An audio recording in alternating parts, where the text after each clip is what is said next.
नाज़रीन, supreme court of Pakistan ने practice and procedure तरमीमी bill का केस सुन लिया है और फैसला भी तैयार कर लिया है। लेकिन पाकिस्तान में साबका रवायात को मद्देनज़र रखते हुए ये फैसला भी महफूज हो गया। ये फैसला क्यों महफूज हुआ, कब सुनाया जाएगा और इस सारे केस में कौन कौन सी अच्छी और बुरी बातें थी जो हमारे अदालती निज़ाम की आवाम के सामने खुल के आईं, ये सब कुछ हम तफसीलात से बताएंगे आपको आज के प्रोग्राम में। लेकिन प्रोग्राम शुरू करने से पहले पाकिस्तान तहरीक इंसाफ की वो ख़वातीन वर्कर्स जो जिना हाउस में हमला केस में जितनी भी उनके ऊपर FIRs थी, उनको आज इंसदाद दहशतगर्दी अदालत से ज़मानत मिल गई है और उनकी रहाई का हुक्म है। अब देखना ये होगा आया कि वो घर जाती हैं या फिर अदालत से निकलने के बाद अमूमन रिहाई तो हो जाती है, लेकिन फिर पुलिस की वही वैन उनको अगले दरवाजे से दोबारा गिरफ्तार कर लेती है। अब देखना यह है कि उनको किस केस में दोबारा री अरेस्ट किया जाता है या फिर ये बेचारी जो ख़वातीन हैं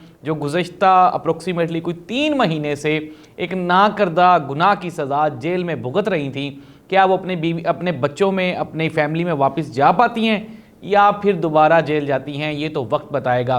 तो नाज़रीन, प्रोग्राम का आगाज़ करें तो हमारे जो मौजूदा चीफ जस्टिस साहब हैं, अच्छा एक बात तो ये थी कि मैंने शुरू में भी तायद की थी कि चलें ये जो केस लाइव इसकी स्ट्रीमिंग दिखाई जा रही है ये एक अच्छा आगाज़ है, और फिर देखा आवाम ने और वक्त ने ये साबित किया कि ये वाकई होना चाहिए था, ताकि आम आवाम को हमारे जजेस का जो स्टेमिना है, जो कैलिबर है, जो चीज़ें उनके नॉलेज में हैं, जो उनके एक्सपीरियंसेस हैं और क्या वो मेरिट पे जज बने हैं या नहीं बने हैं। अमूमन आयशा मलिक साहिबा पाकिस्तान की पहली खातून चीफ जस्टिस हैं जो कि सुप्रीम कोर्ट में आई हैं, तो उनको लेके काफ़ी सारी बातें थी, नहीं आना चाहिए था, लेकिन उन्होंने इस केस में प्रूव किया कि वो वाकई एक अहल खातून है। उन्होंने एक बड़ा खूबसूरत सवाल जिसने पूरे के पूरे केस का सुनेरियो ही चेंज कर दिया। उन्होंने कहा कि इस केस के खिलाफ अपील कहाँ पे होगी, तो उस केस पे फिर काजी फायज़ ईसा साहब ने तमहीद भी बांधी, कोशिश भी की।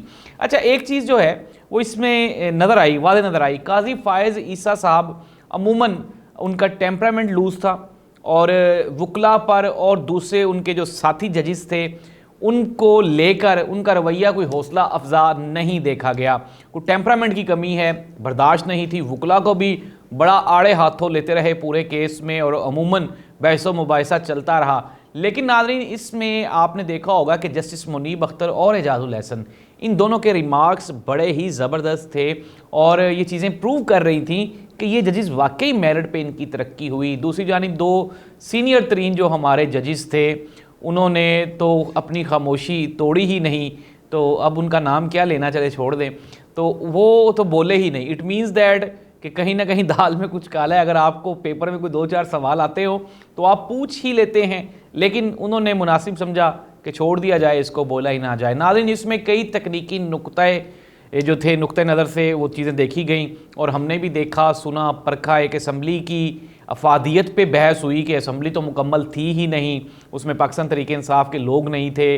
फिर उसमें लार्जर बेंच, फुल बेंच, उस पर भी बहस हुई, जजेस की अहलियत पे भी बहस हुई और इस कानून का अदलिया के इख्तियारात पे क्या असर होगा इस पर भी खुल के बहस हो गई। नाज़रीन, केस तो सारा हमने सुन लिया, अब ज़ाहिर सी बात है चीफ जस्टिस ऑफ पाकिस्तान जनाब काजी फायज़ ईसा साहब, जिस तरह बज़ाहिर लग रहा है कि वो ये चाहते हैं कि ये बिल मंजूर हो जाए, तो देखना ये होगा आया कि अब ये है कि मुशावरत से फ़ैसले का ऐलान किया जाएगा। लेट्स सी दैट कि क्या किस रेशो से फ़ैसला आता है और इस फ़ैसले का आने वाली सियासत पे कितना असर होगा, ये तो बाद की बात है। लेकिन इस पूरे केस में हमारे अदालती निज़ाम पे काफ़ी सारे सवालिया निशान जो कि लोगों के जहनों पे भी थे और वो गहरे हो गए। तो हमें एक तरफ तो फ़ायदा ये हुआ कि हकीकत का अंदाज़ा हो गया, लेकिन दूसरा ये है कि ये जो लाइव स्ट्रीम चली इससे आवाम पे वो जो हमारा था एतमाद जजेस पे,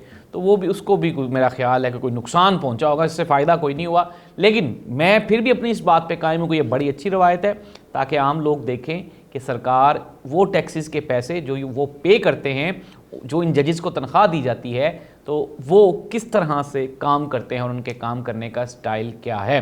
तो ये है नाज़रीन आज की एक बड़ी ख़बर जिसमें सुप्रीम कोर्ट ऑफ पाकिस्तान ने केस का फ़ैसला महफूज कर लिया है और ये फ़ैसला आइंदा 1-2 दिन में सुना भी दिया जाएगा। इससे पाकिस्तान की सियासत की डायरेक्शन क्लियर हो जाएगी। इससे मियां मोहम्मद नवाज शरीफ साहब की वापसी, अगर वो आ रहे हैं या नहीं आ रहे, और अगर वो आ रहे हैं तो जेल जाएंगे या फिर केसेस का सामना करेंगे या फिर उनको अपील का हक मिलेगा, ये सारी चीज़ें। फिर जहांगीर खान तरीन की सियासत भी इसी केस पे लटकी हुई है, और ख़ुद इमरान खान साहब को भी लेट्स सी दैट कि इससे कितना रिलीफ मिलता है या फिर नहीं मिल पाता, इसका फ़ैसला इस केस के फ़ैसले के आने के बाद होगा। लेकिन फिर दोबारा वही वाली बात कि अवाम ने देख लिया कि हमारी अदालतों में किस तरह से काम होता है और जजेस क्या करते हैं। अमूमन तो आपने देखा इस केस में जजेस आपस में ही कोई ज़्यादा लंबी गुफ्तगू शुनीद करते हुए दिखाई दिए। तो ये एक अहम केस, इसकी सुनवाई मुकम्मल और इसका फ़ैसला महफूज। अब ये फ़ैसला महफूज वाला सीन, ज़ाहिर सी बात है टाइम तो लगता है फ़ैसला लिखने में, लेकिन कुछ फ़ैसले तो ऐसे थे जो कि फ़ौरन सुना दिए गए और उनकी कॉपीज़ लाहौर ट्रांसफ़र भी हो जाती थी। लेकिन फिर वही एक अच्छी बात कि एक अच्छी रवायत कायम हुई है, इसको आगे चलना चाहिए। मुस्तकबिल में जब काजी फाइज़ा साहब जा रहे हैं, जादुल हसन की बारी है, तो लेट्स सी दैट कि आने वाले दिनों में सुप्रीम कोर्ट ऑफ पाकिस्तान में क्या बड़ी तब्दीलियाँ होती हैं। अब आते हैं कि मियां मोहम्मद नवाज शरीफ साहब का वापसी का जो रूट है ना, वो कुछ थोड़ा सा चेंज हो गया है। अब वो सऊदी अरब जा रहे हैं और सऊदी अरब में उनकी अहम शख्सियात के साथ बड़ी मुलाकातें हैं। अब क्या वहाँ पे कोई MOU साइन हो रहा है या फिर नवाज शरीफ साहब वहाँ पे कोई गारंटी देने जा रहे हैं। कुछ ज़राए का कहना ये भी है कि जो आला हुकूमत है, जो हमारे स्पॉन्सर्स हैं, जो हमारे मुल्क को चलाने वाली ताकतें हैं, उसमें सबसे बड़ी ज़ाहिर सी बात है आजकल हमें सऊदी अरब सपोर्ट कर रहा है हर लिहाज से, मुआशी हालात से भी और कर्जा जात की सूरत में भी हमारी तायद की जा रही है सऊदी अरब की तरफ से।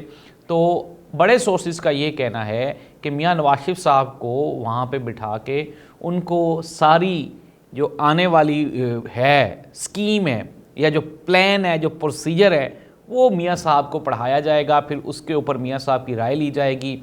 और ज़ाहिर सी बात है मियां साहब वैसे कल एक बयान दे चुके हैं कि अब हमारा एजेंडा सिर्फ़ और सिर्फ मईशत की बहाली, यानी कि आपको पता है पाकिस्तान में मईशत की बहाली से मुराद IMF ही हो सकता है कि हम इंशाल्लाह मैक्सिमम कर्जा जात लेंगे। तो देखना ये होगा कि वो खदशात जो मियां साहब से, एक तो इंटरनल कुछ इश्यूज़ हैं जो कि हमारे दाखिली मामला और कुछ खारजी भी हैं। खारजी मामले में सबसे बड़ा मसला मैं पिछले व्लॉग में भी बता चुका हूँ, वो है इसराइल को तस्लीम करने का, और सऊदी अरब चूँकि कर चुका है, इसलिए नवाज शरीफ साहब को इस चीज़ पे एग्री किया जाएगा। अब लेट्स सी दैट कि देखना ये होगा कि हुकूमत, चूँकि आपके सामने या मुल्क में जो हमारे हालात हैं, फिर फ़लस्तीन में हालात, मैंने पिछले व्लॉग में भी बताया कि हालात मुश्किल हैं। तो ऐसी सूरत हाल में नवाज शरीफ साहब क्या फ़ैसला करते हैं, ये खैर उनके पास ऑप्शन तो कोई नहीं है, फ़ैसले तो हो चुके हुए हैं, इन्होंने सिर्फ साइन करना है वहाँ पे जाके। तो दूसरी बात, आने वाले दिनों में इस्टेब्लिशमेंट के साथ कोई भी यानी कि सामना ना करने की वहाँ पे गारंटी देनी, लेकिन मियां साहब अमूमन चूँकि गारंटियाँ पहले भी कोई 3-4 मरतबा दे चुके हैं और फिर उसके बाद मियां साहब अपनी गारंटी से फिर जाते हैं, मुकर जाते हैं। इसलिए अब देखना ये होगा कि आया कि 21 अक्टूबर ही डेट है या फिर ये आगे पीछे होती है। लेकिन मैं अपनी उस बात पे फिर भी कायम हूँ कि 21 अक्टूबर की टिकट्स कैंसिल होने वाली हैं। मियां साहब मज़ीद टाइम लेंगे और मज़ीद सोचेंगे चीज़ों को लेके, क्योंकि अभी तक कुछ चीज़ें फ़ाइनल नहीं हुई। और सबसे बड़ा मसला वो है आवाम को मुतमिन करना। कल हमने आपको बताया था कि नून लीग ने लाहौर में अपने जलसे इसलिए कैंसिल कर दिए क्योंकि आवाम नहीं आ रही। और पंजाब में अब चूँकि टिकट्स का सिलसिला शुरू होने वाला है, उम्मीदवारों का सिलसिला शुरू होने वाला है, तो अभी तक सवाए जो इनके मेन कैंडिडेट्स हैं उसके अलावा अभी तक कोई डिसाइड नहीं हो सका कि आया के होने क्या वाला है। अच्छा, पाकिस्तान तरीके इंसाफ का बल्ले का निशान का कोई इशू चल रहा है इलेक्शन कमीशन में, तो ओन चौधरी साहब ने कहा जी कि बल्ले का निशान ना दिया जाए। शायद ओन चौधरी साहब को बल्ले से डर लगता है, तो इसलिए डरते हैं कि बल्ले का निशान ना दिया जाए। ये तो बिल्कुल एक बचगाना सी फरमाइश है, लेकिन इलेक्शन कमीशन का फ़ैसला मैटर्स अ लॉट, उनकी ये बताएगा, प्रेडिक्ट करेगा उन फ्यूचर कि इलेक्शन कमीशन इमरान खान को इलेक्शन में देखना चाहता है कि नहीं देखना चाहता। ये साबित हो जाएगा इस फैसले के बाद। अगर तो बल्ले का निशान हुआ तो फिर तो आपको पता है कि किसी भी और चीज़ पे ठप्पा लगना नामुमकिन हो जाएगा। आवाम को बहुत गुस्सा है, आवाम को एक तो मुआशी बहरान है, फिर दूसरा ये जो पंजाब पुलिस और FIA ये वो सारा इन्होंने किया है गुज़श्ता 2 सालों में आवाम के साथ, तो आवाम बहुत गुस्से में है। और आपको पता है बस नहीं चल रहा, सिर्फ वोट के ज़रिए ही इनकलाब आना है और वोट के ज़रिए ही तब्दीली आनी है। देखना ये होगा कि इमरान खान अपनी पॉलिसीज़ को किस तरह से इम्प्लीमेंट करते हैं। अल्लाह इस मुल्क का हामी और नासिर हो। अल्लाह हाफ़िज़।